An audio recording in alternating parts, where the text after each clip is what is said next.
सच के साथ। देश की स्वर कोकिला के रूप में विख्यात लता मंगेशकर के निधन पर कला व संस्कृति नगरी वाराणसी शोक में डूब गई है। इस दौरान जगह जगह श्रद्धांजलि सभा का आयोजन कर उन्हें नमन किया गया। सुर साम्राज्ञी लता दी का बनारस से गहरा रिश्ता था। वह अपने जीवन काल में एक ही बार बनारस आ सकी थी, लेकिन फिर यहाँ आने का उनका बहुत सपना था जो पूरा न हो सका। उनके निधन से पूरा देश स्तब्ध है। बनारस संगीत घराने के साथ ही वहां के स्थानीय नागरिक भी लता दीदी को श्रद्धांजलि दे रहे हैं।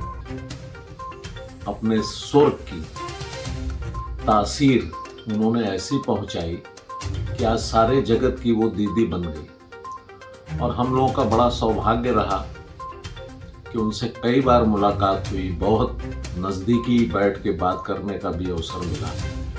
1982 में लता दीदी ने एक प्रोग्राम किया था, पंडित दीनानाथ मंगेशकर स्मृति समारोह, जिसमें हम दोनों भाइयों का गायन था और श्रीमती सितारा देवी जी का डांस था।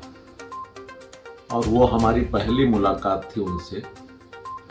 और उस समय उनकी आवाज़ ऐसी थी जैसे कि कोई मंदिर की घंटी बजती हो। तो वो आके हम लोगों को ग्रीन रूम में मिली और बोली कि भैया कुछ चाहिए, चाय कॉफ़ी कुछ चाहिए। तो ऐसा लगा कि कोई घंटी बज रहा हो, इतनी सुरीली। और फिर उसके बाद कार्यक्रम के बाद में हम लोगों को बहुत प्यार दिया उन्होंने, स्नेह दिया, आशीर्वाद दिया। और उसके बाद 1983 में सुर संगम के लिए भी उन्होंने अपनी आवाज़ दी, मेरे बड़े भाई पंडित राजन मिश्रा जी के लिए। और दोनों लोग मिल के एक गायन उन्होंने गाया। उसके बाद कई बार ऐसे अवसर आए कि दीदी हम लोगों को प्रोग्राम में मिली और स्टेज पे हम लोग बैठे एक साथ शेयर किए। तो ये बहुत बड़ा सौभाग्य रहा। लेकिन ये जो संगीत जगत की क्षति होते जा रही है, पंडित राजन मिश्रा जी गए, उसके बाद में पंडित बिरजू महाराज जी गए, उसके बाद में आज लता दीदी चली गई। तो ये पता नहीं भगवान क्यों इस तरीके का कार्य कर रहे हैं, समझ में नहीं आ रहा है कि संगीत जगत पे जैसे कोई नज़र लग गई है। क्या कहा जाए, शरीर आया है तो जाएगा ही। और दीदी को मेरी सतत श्रद्धांजलि है, उनको मैं प्रणाम करता हूँ। ऐसी गायिका शायद ही अब कोई इस पृथ्वी पे आएगा। मेरा बहुत बहुत सत नमन है, बहुत ज़्यादा श्रद्धांजलि के स्वरूप मैं उनको प्रणाम करता हूँ और ईश्वर से यही प्रार्थना करता हूँ कि उनके परिवार को शक्ति दे, हम सबको शक्ति दे, इस दुख को सहन।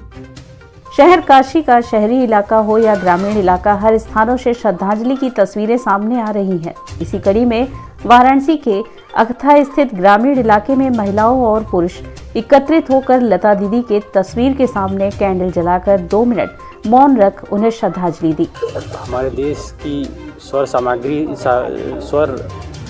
साम्राज्ञी हैं लता जी। वो सुर और संगीत की साधना में उन्होंने अपना पूरा जीवन समर्पित कर दिया। उनके गाए हुए गीत हर भारतीय को देश प्रेम की भावना और ऊर्जा से लगातार प्रेरित करते रहे हैं। और उनके जाने के बाद भी उनके जो गीत हैं वो हम सबको प्रेरणा और ऊर्जा देते रहेंगे। हमारी विनम्र श्रद्धांजलि है। आज सुन करके बहुत दुख हुआ और उनके गाने जो है हम लोग बचपन से सुनते आ रहे हैं। और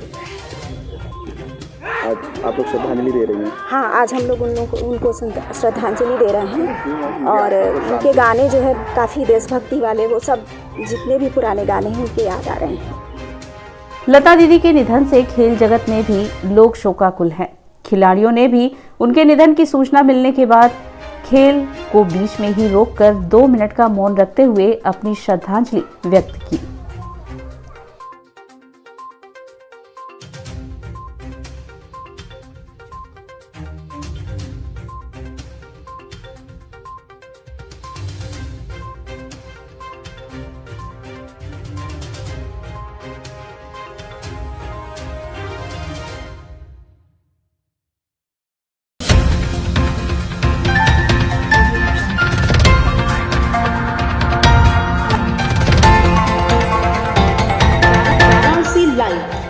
सच के साथ।